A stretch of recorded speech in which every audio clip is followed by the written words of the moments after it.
what's up mga ka-outage, no? Magandang hapon po sa ating lahat.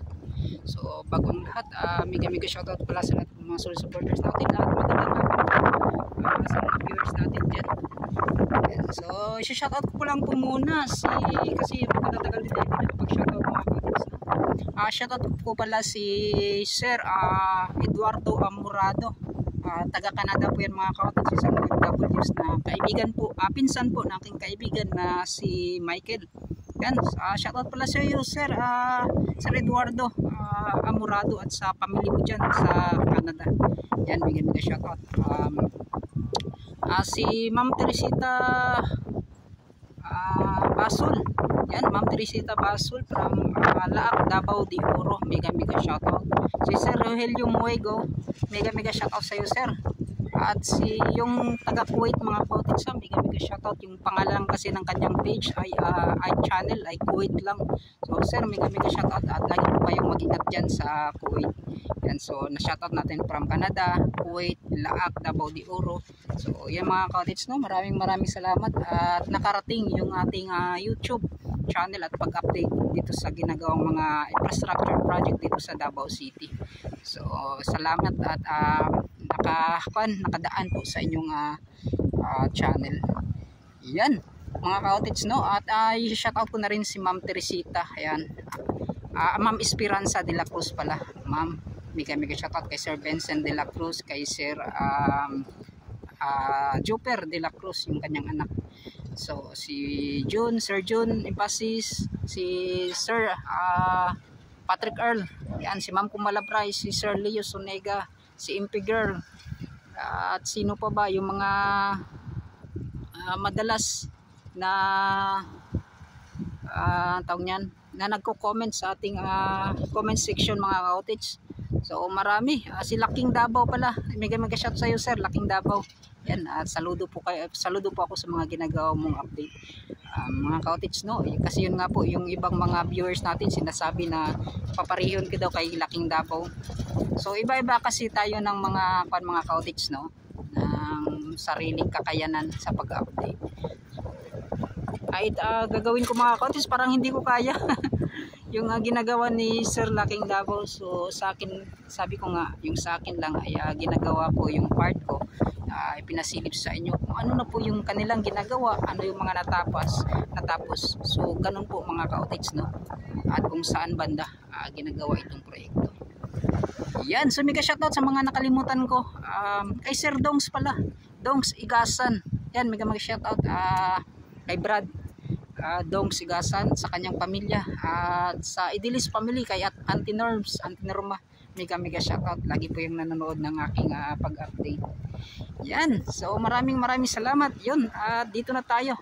So atin nang i-update mga ka-outage, no, itong ginagawang Santa Ana War flyover. Dito po yan sa may Davao City, dito po yan sa loob ng Santa Ana War. Yan, no.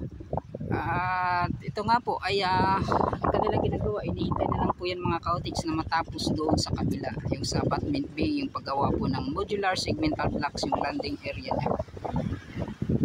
So mga ka-outage, ito pinasilip ko lang muli ano yung mga update. So ganun pa rin mga ka-outage, no, walang mga masyadong nagbago. Yan. At yun, tuloy tayo doon sa unahan.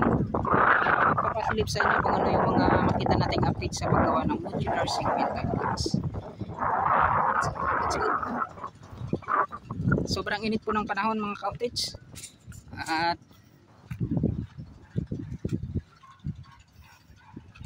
ganito po yung mga naranasan natin araw-araw sa pag-update. Kahapon doon po ako sa tawag niyan, isang araw pala, tama ba? Isang araw. Andun po ako sa may yung nasunugan sa may Muslim Village, Times Beach, Ikulan. Grabe, sobrang hirap ng sitwasyon. Yan, sana makaahon na kagad ng mga ka-outage yung mga nasunugan doon. Manalig lang po. Yan, so move on. Tapos panibagong ko naman ayog to ng yan. So wag lang sumuko. At mga ka-outage, doon din ako sa may Olas Viaduct flyover. So nakita naman po ninyo kung ano po yung mga nangyari, naganap, nagbago doon. So sa isang pier po mga ka-outage, first pier na nailatag yung 8 girder. So baka susunod ng mga araw ay sa second pier na naman ilalatag yung girder na naman. 2, 4, 6, 8 2, 4, 6, 8, 9. So yun nga po mga ka-outage, no, tinanong ko rin sa akong sarili kasi yung alam ko talaga yung sa paggawa ng ganito ay shampoo na girder, kaso doon po sa ginagawang flyover po ay tawag niyan 8 lang po. Yan. Baka siguro no, hindi yung paggawa po ng girder doon, wala nang mas ganito, wala nang sidewalk na malaki talaga. Yan, parang yung sidewalk na gagawin lang ay maliit lang po mga ka-outage. Yan, so comment down below mga ka-outage kung ano po yung pinagkaiba, kung bakit po 8 girder lang po yung inilatag doon sa ginagawang viaduct flyover at kumpara dito sa ginagawang dito sa may Santa Ana Wharf flyover. Ito po ay malaki po kaysa doon sa may viaduct flyover, kasi yun nga po shampoo dito at 8 lang po yung inilatag na girder doon sa may ginagawang viaduct flyover sa may Olas. Yun no, so paki-comment down below sa mga nakakaalam. Parang sa tingin ko mga ka-outage yung paggawa doon ay wala nang ganito na parehang sa ginagawang flyover dito sa may Santa Ana Wharf na merong malaking sidewalk. Yun.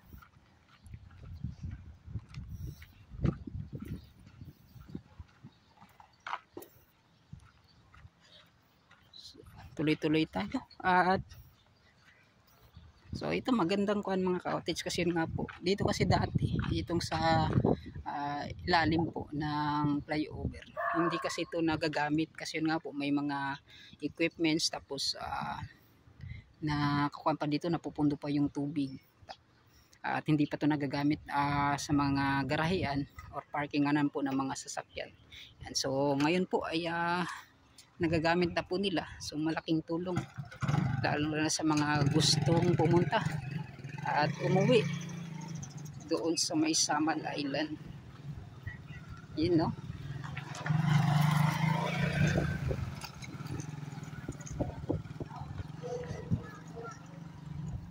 Yun.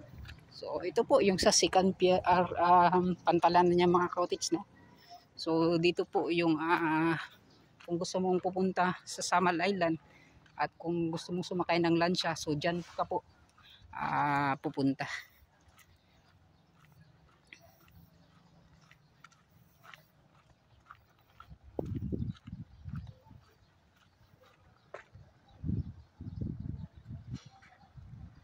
Yun no.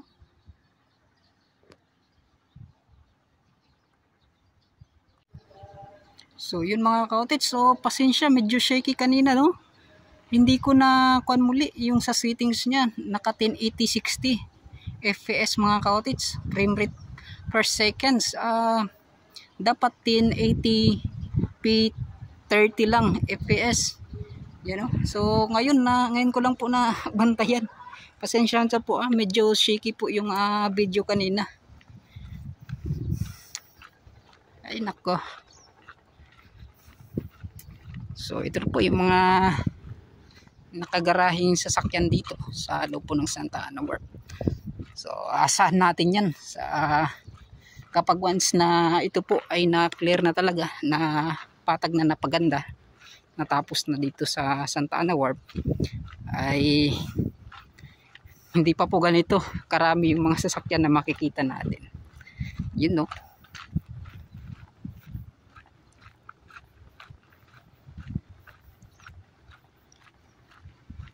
Sobrang init po ng panahon at talagang inakain yung balat natin So ito mga cottage, no, itong mga X-pods ay gagamitin ito dito sa, kung meron man, parang dito ata ang gagamitin. Yan. So lalagyan pa to. Tapos yung iba ay dadalhin yan doon sa kabila, dyan sa may Barangay Duterte. So yun, no.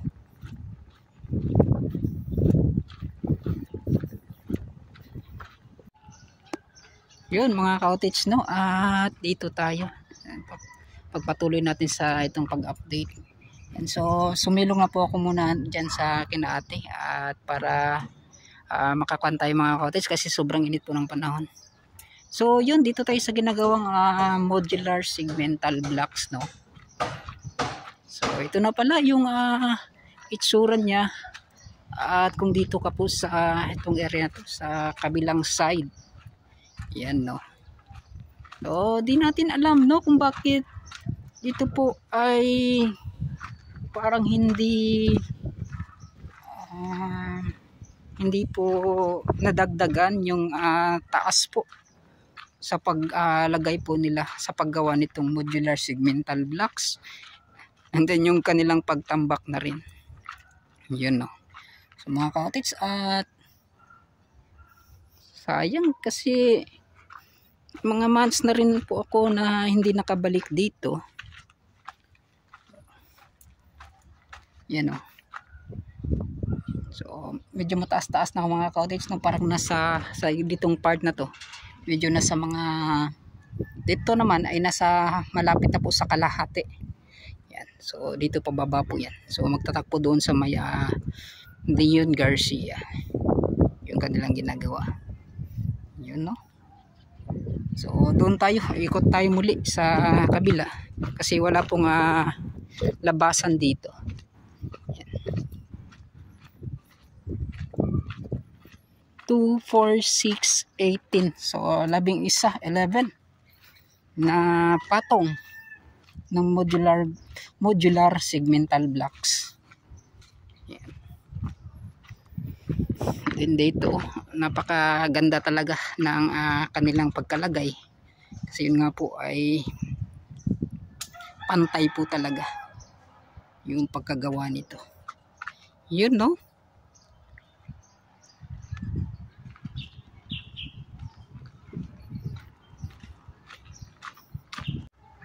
So yung mga cottage, andito na po tayo sa kabilang side po sa paggawa nitong modular segmental blocks. At yan sa landing area sa ginagawang flyover. Yan, so yan sa taas mga cottage, no, tapos na po yan. At dito na lang talaga yung kulang para po mabuo itong ginagawang flyover. So dito naman bibilangin natin kung nakailang patong po sila. Yan, 2, 4, 6, 8, 10, 12, 14, 15. So 15 mga cottage, no, na mas marami pa po dito kaysa doon sa kabila. Yan. So parang kalahati na lang talaga mga cottage ay matatapos na dito sa areang to, sa kanyang abutment, yung pagpile po ng modular segmental blocks. Ngunit ganun pa man ngayon, hindi natin alam kung bakit po ay sa ating pagbalik ngayon hindi po ata nadagdagan at wala ring nagtatrabaho dito banda, yun, no.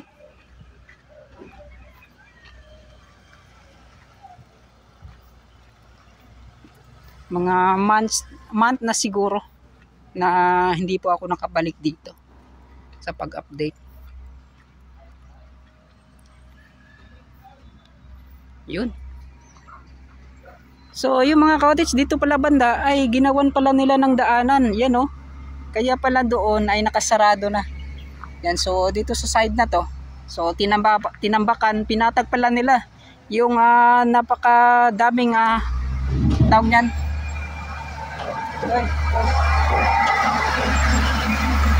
Yung napakadaming lupa po na nandito, kinuha po nila mga cottage. Yan, oh. So dati kasi ay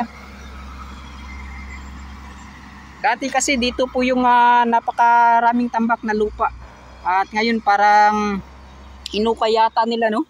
So di natin alam kung saan na po yung mga lupa na yon, or inatras po nila doon sa unahan. Doon. So dito naman sa kanilang paggawa, yan. So sa tingin ko mga ka-outage, medyo may mga tambak naman na parang yan, lalong dito sa gitna, oh. Yan dito. At itong mga nakapile po na geotube textile ba to? Yan. At itong geograde. Yan. So from Malaysia po ito mga ka-outage, no? Di po ito nabibili sa kung basta-basta lang kung saan sa Pilipinas. Ito po ay in-order po nila sa Malaysia.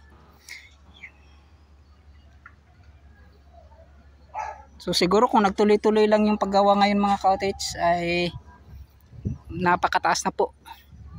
At nakita na po natin talaga yung pagbabago.